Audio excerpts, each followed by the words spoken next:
Okay. Oh, she only stalled a couple more seconds. I gotta get stuff out of my pocket. Props. I need my props.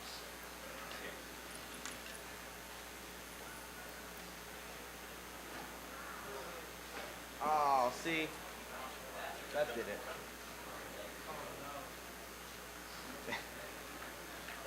Okay, I'm gonna try to shift it just a little bit more.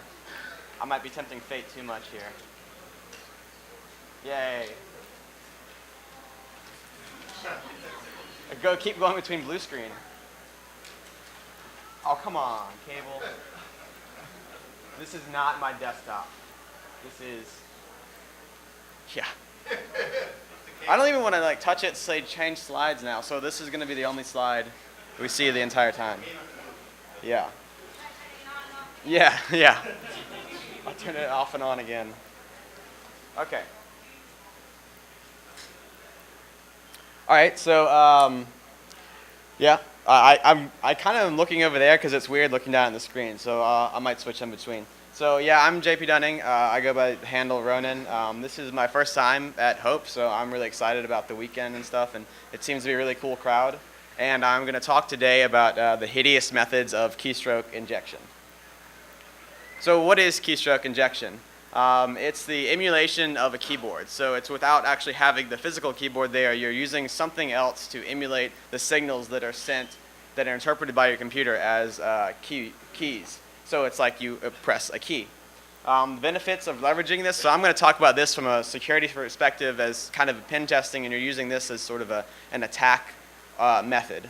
So some of the benefits of using, HID injection, so HID is human interface device, and I might rotate between those terms because HID is kind of like a larger scope. There's a lot of HID devices out there, and they often use keystrokes, but they're not considered a keyboard.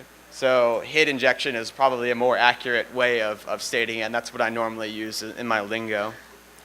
So yeah, you type accurately. You can pre-program it, so you're going to tell it what to do. You can type very, very quickly. You can type way faster than most operating systems can handle, and in my demos I'm using VirtualBox, so there's a buffering there, and so you sometimes have to slow it down, but you type very quickly and accurately. It doesn't require a human. By that I mean nobody's at a keyboard. You don't have to be there to make something happen. You can plug in something and then not be there, and it injects later on. It works against a lot of computers, so that's a benefit. That what computers use a keyboard? Most desktops, desktops, laptops, our phones and PDAs or whatever do. But has anybody ever tried to hook up a USB keyboard to a phone? I know that sounds crazy. Yeah? Oh yeah. Does it work, Oliver? It does. Yeah, nice. So you got it on the N900? Yeah. So I'm not going to rant about that. Coolness, the N900, the Pwn phone is good stuff, but it's got USB host mode, so you can plug things into it, which most devices don't. Because it's really only cool for this kind of crowd, and most people are like, why would I hook that keyboard up to my phone?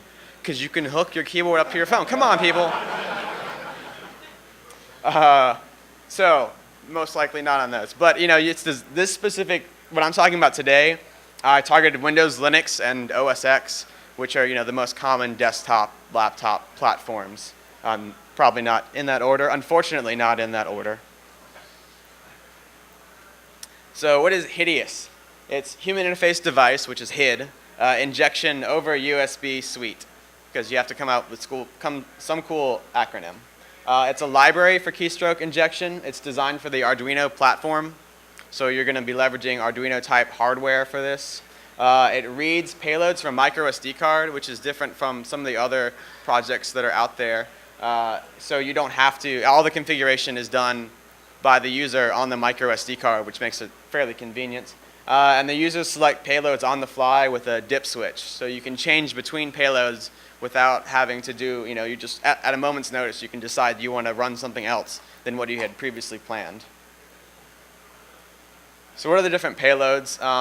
So as I said, they're loaded on the micro SD card. Most of them are plain text files that you have set up, and these are user configured text files. Nothing is preset in there. The operating systems, Windows, Linux, OS X. So these payloads work differently on each one. So you think of typing as in the same, but the way these payloads are going to work, they act differently depending on the operating system to make it convenient for the user. So the types of payloads I have set up, I brought a laser pointer with me and I left it downstairs because I really want a laser point. Anybody in the crowd? I have a flashlight, but that really just doesn't do the same. No. That's amazing. I can't believe nobody has a laser pointer in here. 10 years too late. Come on. All right, so the different types of payloads that I have configured in this library. Oh, yeah.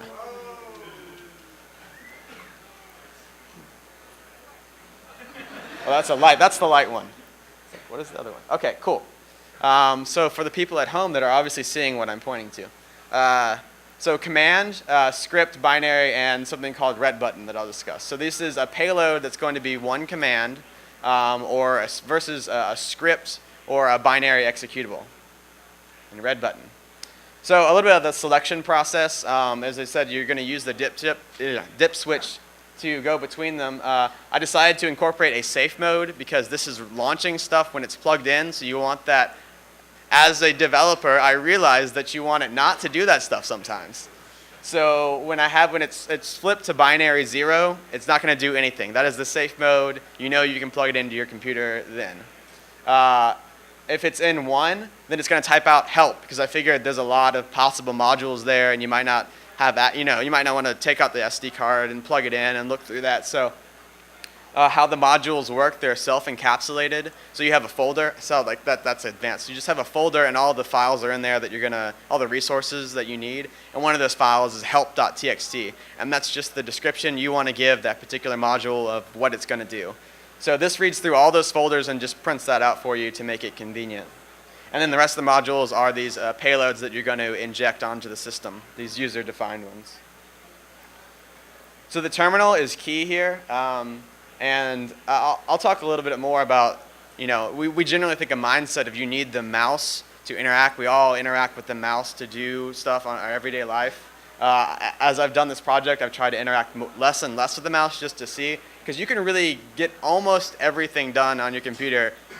You can unplug your mouse and see how your day goes, and you can, if you have some help into how all the keys work, you can pretty much do everything you were doing before without a mouse, entirely without a mouse. Interacting with the GUI interface. I'm not talking like using a terminal only. You can interact with the system. So, but I'm leveraging the terminal to start out with. So the payloads are going to be run, as I mentioned, the scripts are going to be run obviously in a terminal, most of them, and there's one that's not that I'll talk about later. To control, so the functions that I've written go ahead and open up the terminal for you. To make it easy, you don't have to know these keystrokes to open that up. You just pass it parameters and it says, my starting point is I will load a terminal for you and then I'm going to run these payloads that you've set for me. So it's going to use the graphical interface to open the terminal. In Windows, I have it go through and you run an administrative terminal. So most of the time you have administrative access, but when you open the terminal, it's a little pop-up that says, are you sure you want to run this as admin? Which darn those viruses, they can't click on things. But when you are designed to hit enter as a keyboard, that's oh yeah, that was difficult to bypass, let me hit enter. So yeah, you can just, it opens up an administrative one. It's harder to do in Linux and OS X. You have to sudo, and most likely they have permissions and stuff. So that's an option out there, but I didn't implement that as the baseline. So then once the terminal's up, you have the administrative privileges. It's going to run these payloads that you've configured. You have the command line one. So it runs one line of a command line, but it's not necessarily one command.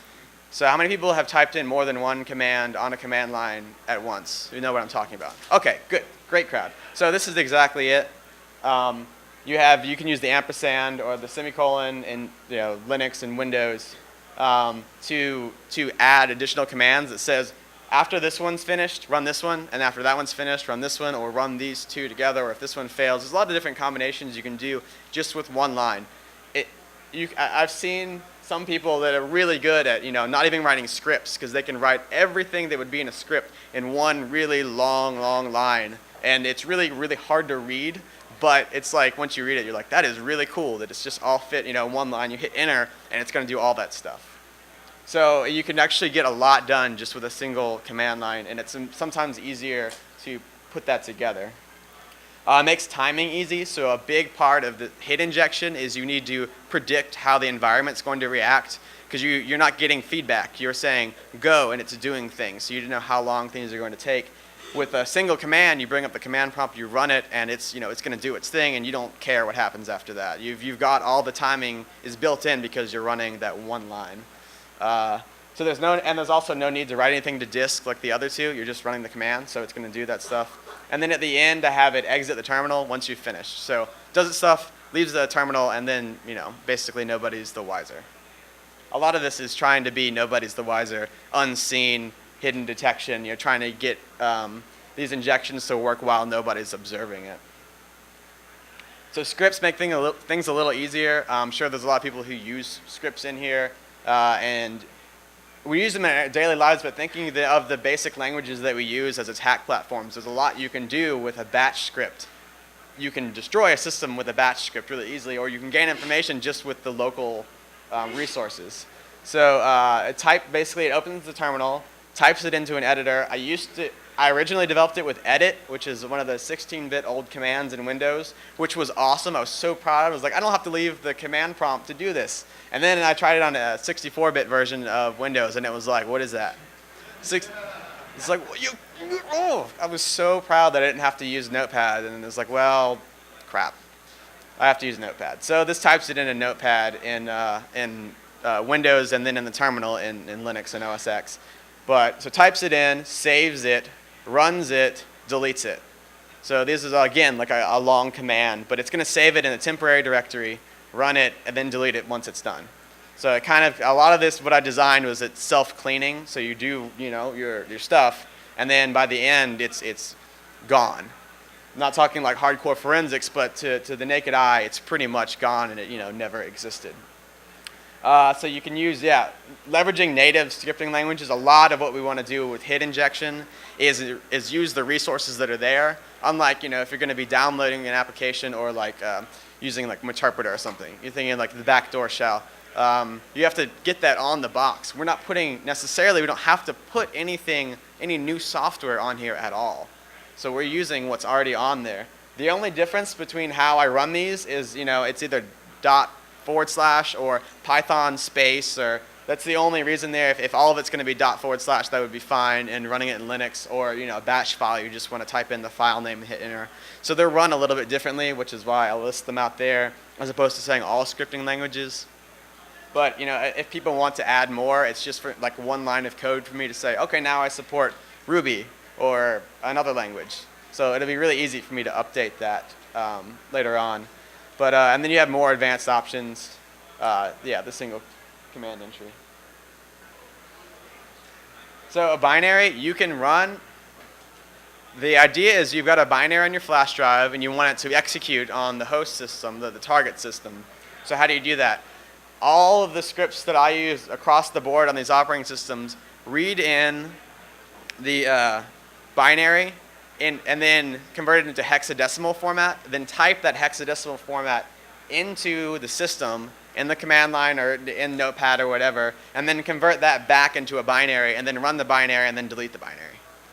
Which is really cool sounding, and it is really cool, except it is super slow, because if you try to convert a binary into hex, it takes forever. And as I mentioned before, the device can type in way faster than the computers can handle. So I have to like write in a lag time. So you type in a bunch of stuff and then wait for the computer to catch up and then type in a bunch of stuff. So it ends up taking a long time for even like notepad.exe or really small, netcat.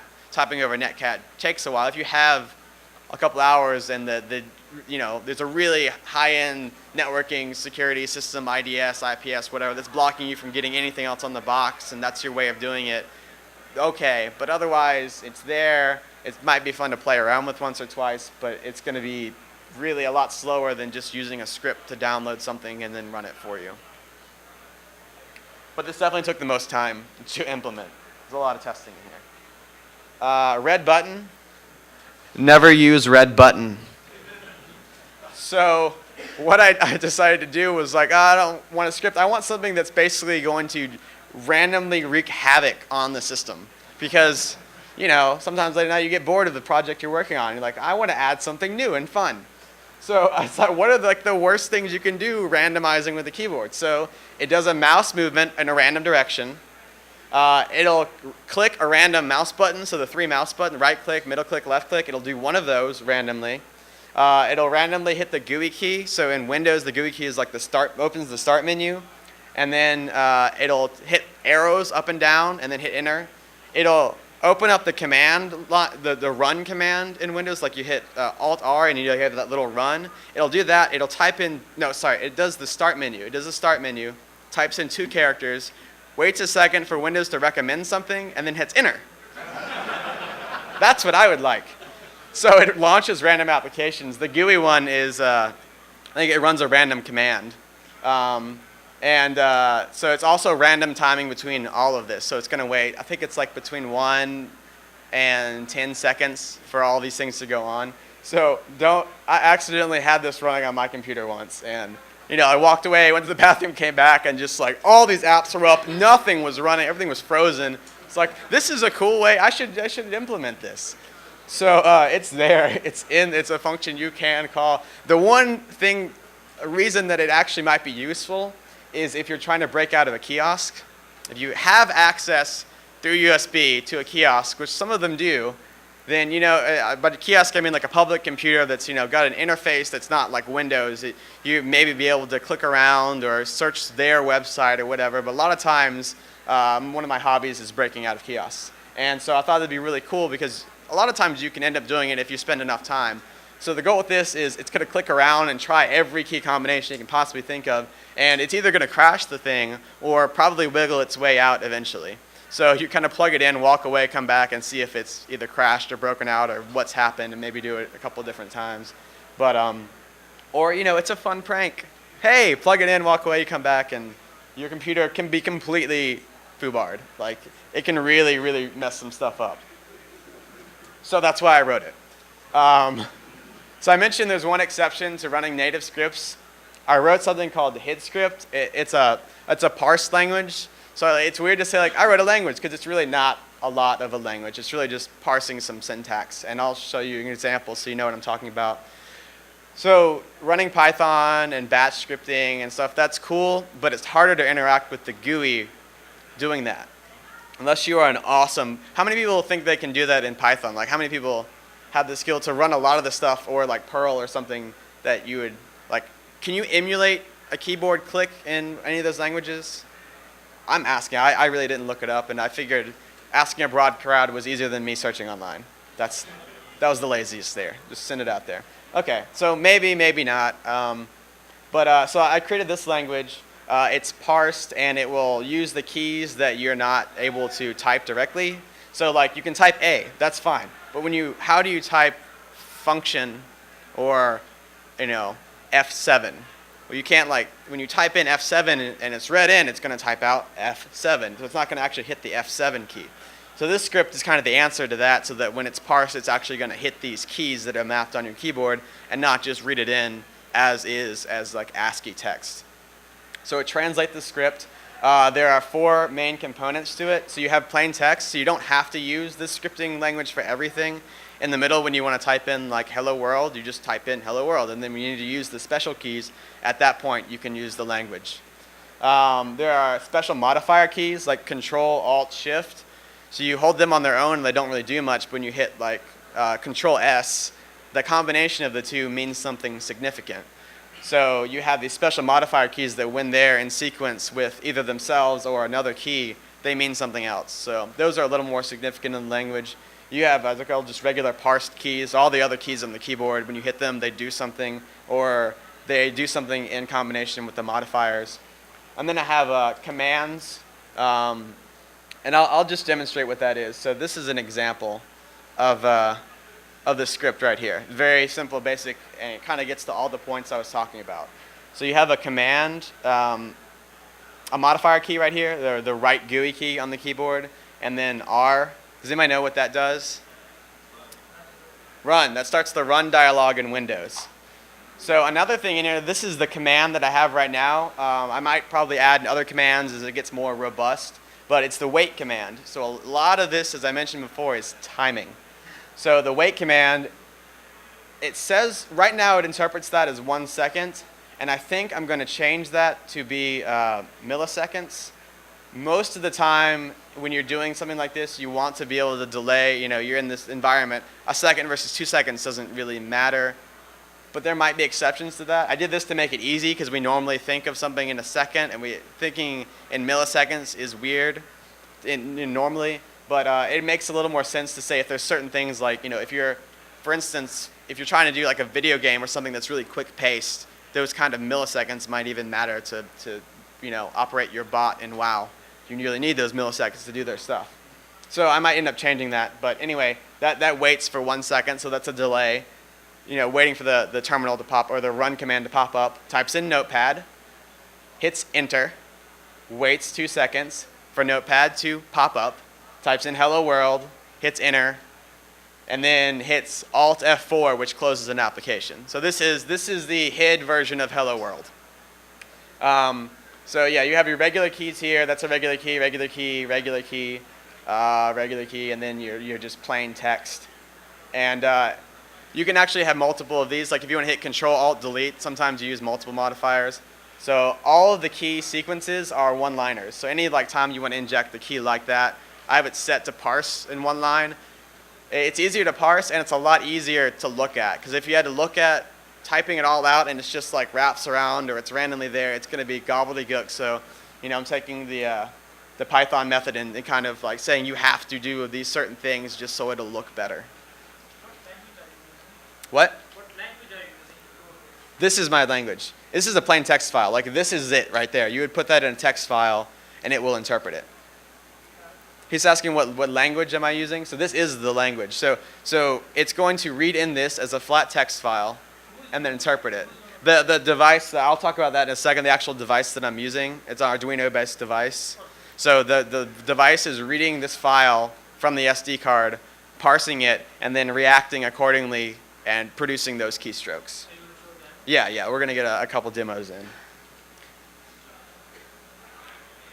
So to make it easier, after even putting together all the demos, I realized it's a pain to type out because you have to, the sequence is important. This also matches a library that I'm leveraging too, so it was easy to keep the same syntax as they did. So you have key, write, GUI, which is a lot to type out and not get wrong. All of it needs to be uppercase, at least right now. The problem is you can make a more robust language, but these microcontrollers are really not designed to handle text, because text takes a byte, and a byte to a microcontroller is a lot of space. We're talking kilobytes. Like anybody programmers out there, you need to work with less than a kilobyte of memory, and if you type in any Word document you have on your system that you've turned in at work, it's probably more than a kilobyte's worth of plain ASCII text.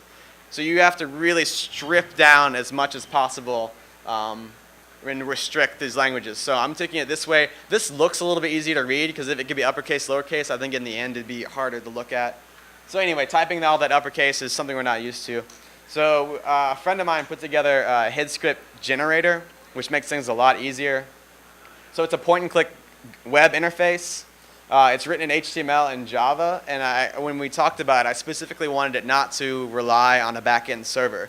So I didn't want to have to host this site, and I didn't want to have people go online to do it. So having HTML and Java will run natively in your browser. You just double-click on the file, and it'll run. So it runs the browser. There's no server backend, and it's a copy and paste. So it'll generate what you want it to see, and then you can copy and paste that into the text file. And that's my first demo.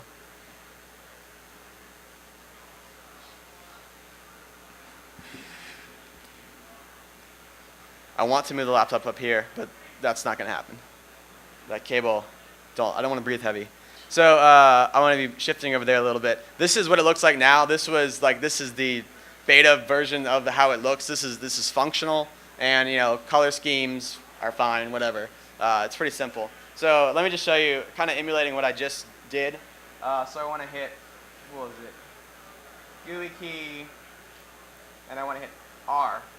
So these are the normal sequences, normal keys. So you just hit, I want to put in a normal key, and then you type in R. And it gives you that new line. And then next, I want to wait, and I want to wait 1 second.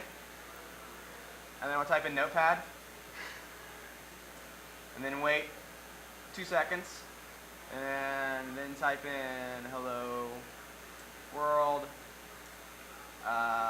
Hit enter. You can do whatever you want. There's nothing, you know, enter.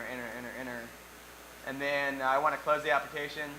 So I hit Alt and key F4. Oh, 4. Okay, so that's basically the entire script I just did real quick. Yeah. After Notepad, you need an enter. Oh, yeah, you're right. Thank you. After Notepad, I need an enter to run the command. So go back up. And you can type it in, too, if you want. It's just like a plain text box. So you can, you know, it generates the stuff. Oh, yeah. I'm telling you, this is not easy to look. Okay, that was a good demo. I copy and pasted it. So this isn't like a crazy Flash, Java, front end.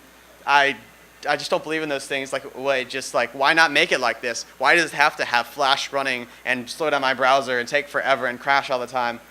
This simple JavaScript and a text box works really well. So it's just plain text box, and in the end, you know, you highlight it, copy it over, and you've got your script. So that makes it a lot easier to generate. You can still, you know, accidentally screw it up if you type in, like, that's gonna mess it up. And error handling is difficult. Again, I said that there's very limited memory, so a lot of times that'll break it. I have some error handling involved, and maybe more if it gets required. But you just kind of cringe at handling errors, not because I don't know how to do it. It's because it takes that additional amount of memory that when it's running will crash the device. So, you know, this is a good safe method to generate these scripts.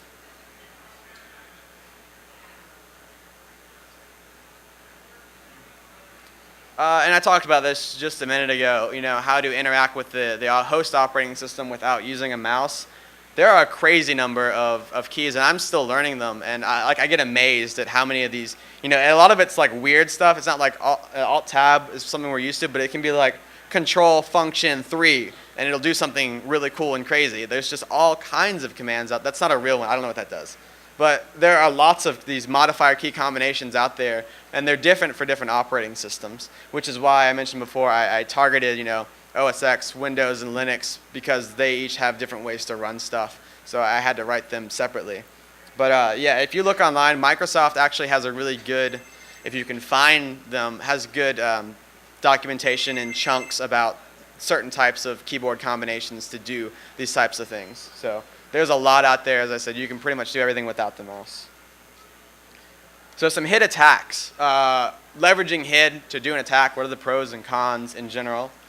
So it's, as far as I know, it's not detected by antivirus. I don't know of any, because again, you're not leveraging, you're not adding anything to the system. You're not modifying the system in any way before you're, you know, running these scripts. You're running batch. The system is designed to run batch. So you're modifying the system, or you're doing a backdoor or whatever through that. Using native resources, again, not going to detect that. And, you know, you just use the common ones, so that's super simple. Works very, very quickly, as we'll see later on. It can interact with the GUI. I've covered that. The cons, you have to plug it in. Or somebody, it has to be plugged in. I shouldn't say you have to plug it in. It has to be plugged in. This is a piece of hardware, so it has to get there. That could mean you doing it. That could mean somebody else doing it. That could mean somebody gets tricked into doing it accidentally. And you have to have previous knowledge. You should have previous knowledge of the system. That might just mean, well, I assume that I'm doing my pen test, you know, at a corporate site, and they're probably going to use Outlook. Most likely, they're going to use Outlook. So my targeted attack is leveraging Outlook. Might they use Thunderbird? Potentially, but you think of your environment, you check out the resources that are there. Command line is often the way to go if you can, or like, I'd like to run this in Firefox, but they might not have Firefox, so you use Internet Explorer, because Internet Explorer is going to be there most likely. Different versions can mess things up, so it's good to do a little prep work beforehand. And results, I said results can be unpredictable. Most of the time that's in the delay. So it's better to do a longer delay than a shorter one, because you run on your system and it's great, but their system happens to be running 3 VMs, or it's doing some other application, or it's just slow. So you want to give a little bit more buffer room there. So, I'll show you just a little bit of the library for anybody who wants to program. And I'll talk about a little bit more, but this project started out as a library and has actually expanded into not having to code or program these devices. So this will be for the programmers out there who want to use the library, and then I'm going to talk about, for everybody else who doesn't program, I got you covered.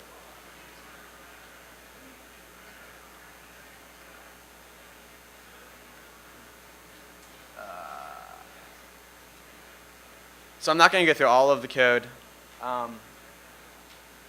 Just looking at the header file real quick. So this is all you really need to leverage, and it's basically exactly what I've described so far.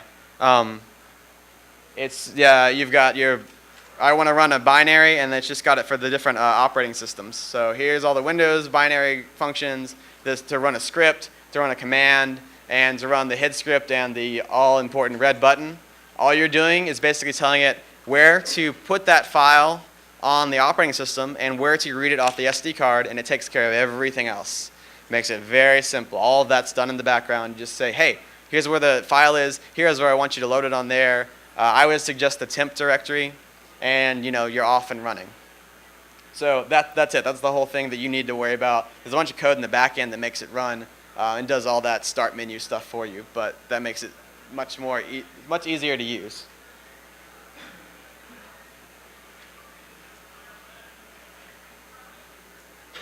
So what can you do? We talked about different commands and stuff, and this is just the tip of the iceberg. Took 2 seconds to think of these things. So coming from a security perspective, you leverage stored credentials. So since you're on their system, say you want to log into their Twitter account and tweet something. You can, because if their credentials are stored, you just go into their web browser, you type in twitter.com, and it says, oh, welcome so-and-so, and you say, cool, and then you hit tab a couple times, and then you tweet. Because and especially in the web interface, hitting tab goes to the next link or the next button. So you know what the interface looks like. So you just practice it. You say tab 1, 2, 3, 4, okay, 5 times, and that gets me into where I want to click go. Yeah. For what it's worth, Twitter also has keyboard now uses hit N. To do what? He said it has keyboard mapping to do what? Oh, so when you're in their website, if you hit in and you're not clicking on anything, it'll open up the box. I'm glad I threw that as a random example, because apparently it's even easier to do on Twitter. Thanks, Twitter. Okay, that would have been a cool demo. I didn't even try that, but that's definitely doable, and that's even simpler than hitting tab through a couple times. But you're thinking about, do I have credentials stored? What do I have credentials stored for? Bank accounts, corporate information. You need to be able to predict it. So doing like a bank account, if you had one, you could go through the login process. Corporate internal resources, if it's something a common internal resource, you could log into that. Other things you might, their Facebook page, other things you might think they had to post or steal information from and send it to yourself. There's a lot of things you can do when you're on the box. Download something from the web. So you can type in a URL that has the binary, the whole full path, and then download it that way. Add a user account. Set up a backdoor. You can set up a backdoor natively in all of these. You don't need to download anything really to set up these backdoors. And by backdoor, I mean it's going to connect out to you or allow you to connect in, and the user, it wasn't a previously running service, or it's not supposed to act like that. You can reconfigure the system settings. It's way easier to do through the command line. I think point and click confuses me in Windows especially. It's nice to be able to go into a command and be able to change things, and you can. Most people don't know that. Most people have never used the command prompt in Windows in their life. It is a lot easier to type in. You're typing in like 10 characters and you can add a user, versus clicking around, trying to remember, oh, I want to go back to the classic settings, so I don't know how many things I have to click through to get to add user. And then you have to go through all these different steps. Yes, that is a fine picture. I like that one. Add a new account. So, yeah. And then, of course, there's the classic rm-r-f star. So what does that do? Bye-bye. I didn't do root, but where it's running from. So the hardware platform I'm talking about, I'm calling the glitch. And this is my prototyping of it. So it's tiny, and that's specifically designed to be that small. And this is performing all the stuff. You can see this is the 3D printed case that I have for it. There's the little USB port, the micro SD slot. It's got the dip switches. Actually, I guess I should just go to the next slide and describe that, because this is exactly what I'm talking about. So the prototype is based on the Teensy++, which is an Arduino compatible board. It's using an Atmel processor. So again, we're looking at Arduino compatible projects here. Micro SD, dip switch, solderless pins, so you don't have to solder it. The goal of this is not to, well, I'll talk about some of the goals later on, but you want to be able to just plug in additional modules later, and it has the USB interface. So obviously when you're emulating keyboard, it's good to somehow be a normal looking keyboard. So this particular device goes in through USB. So configuration, I mentioned before, like they're self-encapsulated modules. The SD cards, so these files are just plain text files. I'll probably come up with some sort of interface to generate it like the HID one, but this is just like, you can open up a notepad and type it out for all of these things right now. There'll be an easier point and click interface later on for people. Basic modules, you basically have a configuration file that it reads in first, and it tells it, oh, I want to run this payload that I have is for Windows, and it's a Python file. It says, okay, that's a Python, I'll run it accurately, I'll run it as a Python script, or hey, this is the HIDIOUS script, you can run it in this way. So that's what the configuration file is. It's very tiny, it's a couple lines. So you tell the operating system, you have a couple other things. You can set a delay, which is, I'll talk about it now. The delay is important because the drivers install in like Windows. They just work natively in most other things, but generally when Windows sees anything new, it tries to install drivers. So you get that pop-up for a couple seconds. So I like to set a delay in any time I'm going to be targeting a new system just for the drivers to set up. And then from there on, because the drivers, it should work right away, but it might get funky with how they set it up and whatever. So I have there's a delay in there. There's some other options you can do to tell more about the configuration. But it's very, very simple, very short, and a lot of it's optional. So again, you can select modules on the fly. Right now I have 32. You can select up to 32 different options, which I think is a lot. And that's why I wrote the help option in there, because remembering 32 different payloads is difficult. Most likely you won't need that many for whatever you're doing. You might need a couple, but that's what's on it right now. There's a lot of them there to select from. All right, so demo number 1. So now I'm going to be demonstrating. So there's the prototype of what it's going to look like, and the prototype of what I have right now for just running these demos. So I've got a couple demos that I'm going to run through. You're going to see how this works, actively.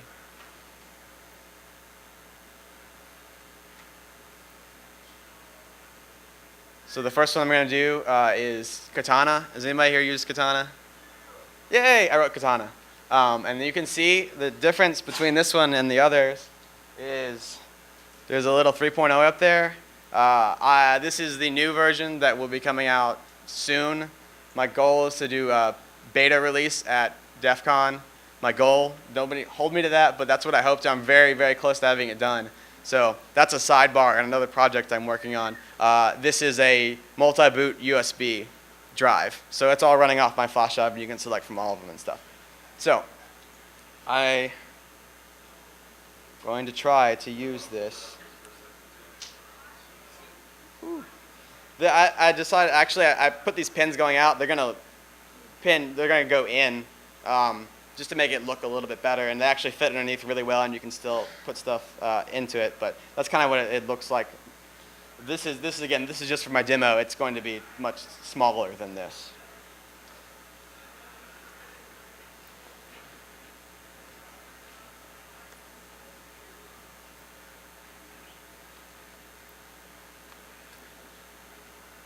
Okay, so I have a delay set in the system right now, and actually I had 2 delays. I had one built in to the software, and then I had the one that was configurable in the config file, and I have them both running.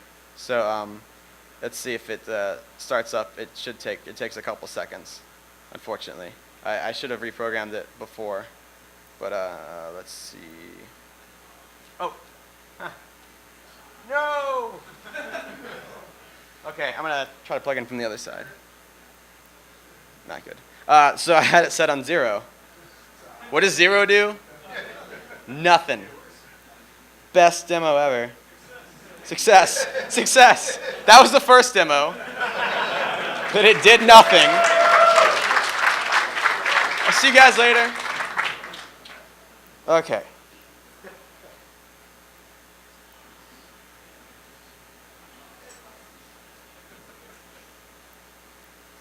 Oh, so close to this VGA cable. I wish I had a cord. If anybody has a cord that's like just an extension, a USB extension cable, that would be good because I'm very nervous about this plugging in here. I had one earlier, but okay. So now it's off. Sure, a little bit better. So it's off and running. So it just started up, and I'm not. Thanks. Whee! So okay, leveraging this one. So the idea for this attack is it's got to wait for Backtrack to boot, so it takes a little while. You're on site. You want to set up a back door. You walk into an unoccupied office that's got a computer sitting there, but it looks like nothing's going on. You plug in your Katana flash drive. You plug in your glitch. You power off the machine if it's off. You push the power button, and you turn off the monitor, and you walk away. And then everything else happens like this. So that's your 15, 20 seconds inside the room, and then you've walked away. So it's going to boot into, I'm using Backtrack here. So it's Katana, it's booting into Backtrack. You could do this just with a Backtrack live CD or a Backtrack flash drive for this particular demo. Oh no, this is going to be hard. The problem is that it's not full screen and I don't want to. No. I'm starting over. It's not worth it. I can.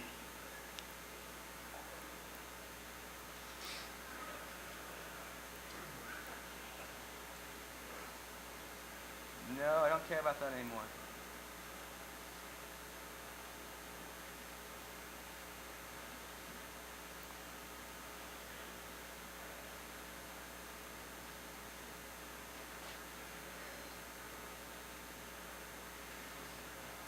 It's just take a second to restart up. So I'm actually booting in VirtualBox off my flash drive, which is super cool. I was really psyched when I found out I could do that.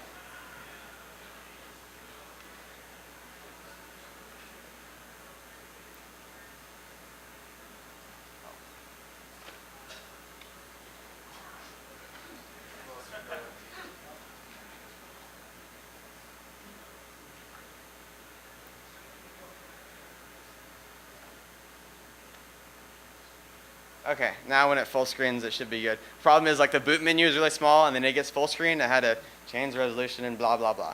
So if this starts, we should be good because it should be able to see the whole screen. The reason I pulled it out is everything it typed in was going to be below the viewing area. Okay, so I got halfway through what I was saying. Yeah, the Dropbox, you've got it. It's gonna SSH back to you. Okay. Whew.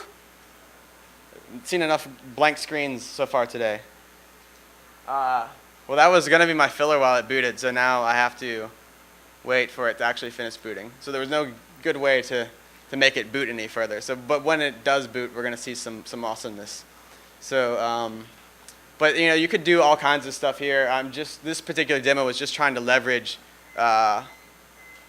getting into the box really quickly and creating this back door. So, song and dance. What's the maximum Yeah, good time for questions. Thank you. characters per second that it can, how fast can it? So the documentation says it can type 500 keys a second for this library, but the operating systems do not handle it, especially when you're going through a virtual machine. It's been a lot of time figuring out that I had to delay a lot more in the virtual machines because of the pass-through and stuff. So it's hard to say, and you generally, it buffers up. 10 minutes? I had an idea, you were saying that it was difficult to copy over like a binary you were doing in text and then converting it to binary. Okay, sorry, I'll cut you off. So it's generating a password. I'll get to you later. I apologize. Generating an SSH key. Starting the service. There's delays involved. It's hard to predict. And now it's creating a backdoor to my computer. It says, yes, I would like to accept that RSA key. And now it's asking me for a password. What's my password? You know my password? Yay, you're connected to my box. So let's see if I can connect into you.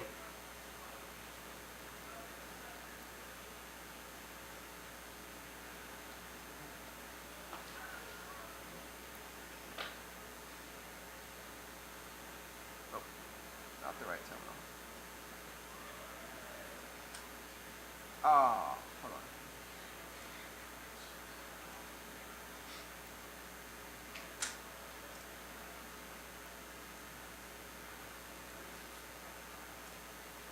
Yay! I got out of your network. I'm connected back to me through SSH. So this is not, normally you think you're going in. This is reverse back. It connected to my computer from inside somebody else's network. And now I'm able to connect through one of my local ports to that remote box and control it completely. So I'm sad that I have 10 minutes because I had a lot of other cool demos to do. What? Yeah. Yeah.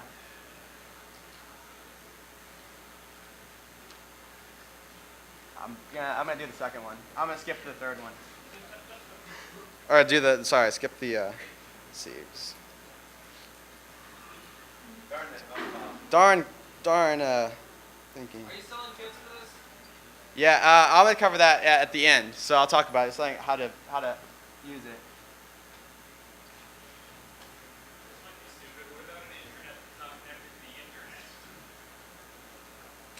But you'd have to be on it.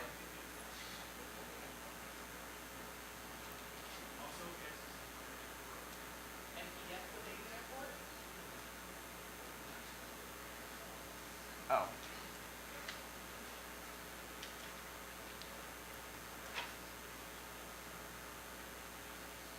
What?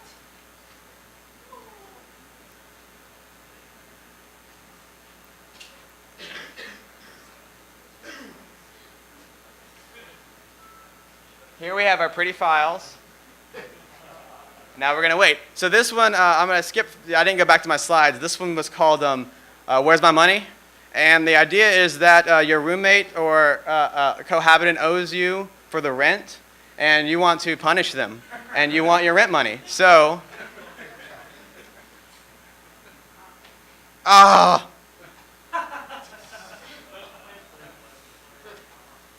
What happened? Oh, crap.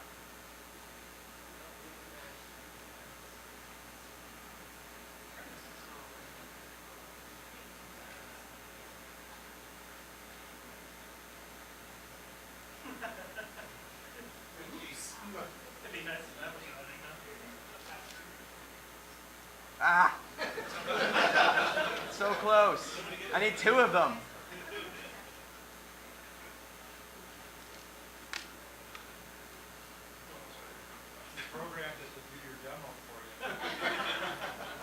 I'm the fail here. I'm the fail. That works right. I failed. I failed it.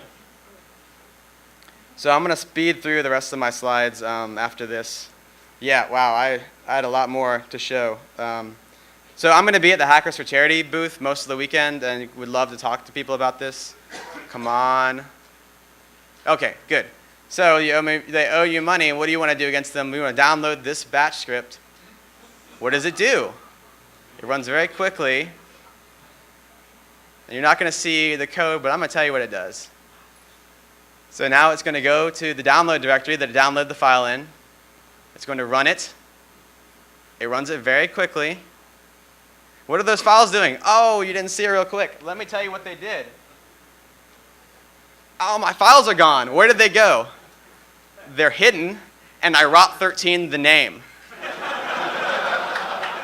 So the script, it's a batch script that I wrote, and it ROT13s and hides the name. So they're like, you deleted everything. No, not quite.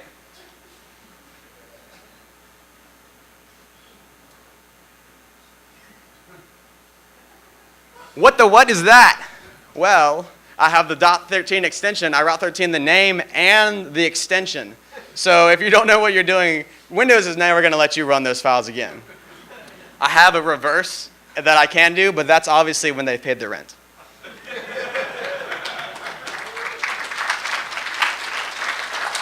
Okay, so this is going to be tough. I'm going to go through this. Oh, I finished these demos. My power went out the night before, so I did most of these demos by candlelight. So I covered that. I'm going to skip it. I apologize for this. The library is up online right now. My project page, you'll see at the end. I have a lot of slides I'm going to go through. So let's play Hide the Glitch. Computer mouse. That's right. My friendly computer mouse. Excuse me, I should say my still fully functional computer mouse. Questions are going to be held to the end because I have like 35 seconds. Building it, this is a USB hub. Took some parts apart, soldered it together, took it apart there, plug it in. So I'm going through this quickly. So this is the end result, and I plug it into that micro USB port. Stick it in there, close the lid. It's a working device, and it'll wait however long I want to inject the keys. So I took about everything in my house that hook up to a computer. It fits in a keyboard, it fits in a USB drive. Fits in your desktop, you have those little pin ports inside. Wha-bam! Obviously the hard drive is gone. So the hard drive is gone, but I was like, what can I use as an enclosure that's just around? Because I took that out, and that's the hard drive in my laptop. Because it was cheaper to buy an external hard drive than an internal one. And they're the exact same thing with a little adapter. I can't rant too much. I have to work quickly. Then I got bored, and I decided, well, why not update it a little bit? So I added a micro SD card reader in it as well. So that katana attack I showed you, that will run from this mouse. So, okay, once we're on the payload, the one thing that I'm going to add is it'll run once. So it'll run that one time, and then every time subsequently that it's rebooted, it will not run. So you have that one shot, and then they're not going to see it, acting weird every time when you're trying to attack them. Goals of the project of the glitch. So this is only one component of this project that I'm working on. It was kind of the baseline, but the goals of the glitch hardware project is to provide hardware security testing. So not testing hardware, but leveraging these open hardware projects for the masses. So you don't have to solder it yourself. You can just, you'll get it, and you'll be able to configure it very quickly and easily. No coding, or scripting maybe a little bit, configuration, but no coding, no hardware use. You're going to be plugging everything in. 2 minutes. Some projects I'm working on. I've got a keylogger working. So the keylogger will record keys in the same manner that the script works, so you can record them and then replay them exactly the same way. So this is working pretty well. I'm going to do more with wireless. I have RFID is my next thing that I want to add to it, so that I can test the security leveraging this device with RFID and some Bluetooth and maybe Wi-Fi. Do like audio, video recording. It depends on where the other projects that I find to add onto here, but more with it's more of a security standpoint. The Hope Workshop, you asked when we can get one. I'm going to be doing a workshop tomorrow on the 6th floor at 1 o'clock. It's going to be $100, but the proceeds are going to benefit Hackers for Charity. There's only 25 slots. So I'll be at the Hackers for Charity booth tomorrow morning and throughout the day. If you want to buy the kits from me before they sell out, we'll do the workshop. We'll build it. As I went really quickly here, we'll have more time and we can talk about how these injections work. And I'm trying to make the glitch a hardware reality. So right now, I have to solder a lot of stuff together. I'm trying to actually build one. So I'm going to be using Kickstarter, which is an awesome website for kind of starting your own projects. There are various levels. The lowest level is I made the glitch, which is just a sticker. It's going to cost like $10. And then you have levels up where you're going to buy one, or you're going to buy with the keylogger, or a couple of people are going to be able to buy one with modified keyboards and modified mice, 2 glitches and a logger, and it's like the complete bundle version of it. But I'm hand making the keyboard and mouse, so there's only a couple of those available. The first 25 people that sign up will get the case. The Kickstarter page is not up. It'll be up early next week. I got the approval stuff. I'm waiting on, yeah. So there's a lot of steps you have to go through. I've got confirmed for a lot of stuff. I just came here. I did get here. So it'll be up. That's the website to check out. That's the QR code for it. That's the project page on SourceForge that I will be using for the code here. The hideous stuff can be downloaded at my website, hackfromacave.com. That's my Twitter account. I'll be at the Hackers for Charity booth for the rest, on and off, while I'm not, teaching the class. Okay, stop. She said stop, and it says thanks. So that's the end. Thank you. Thank you.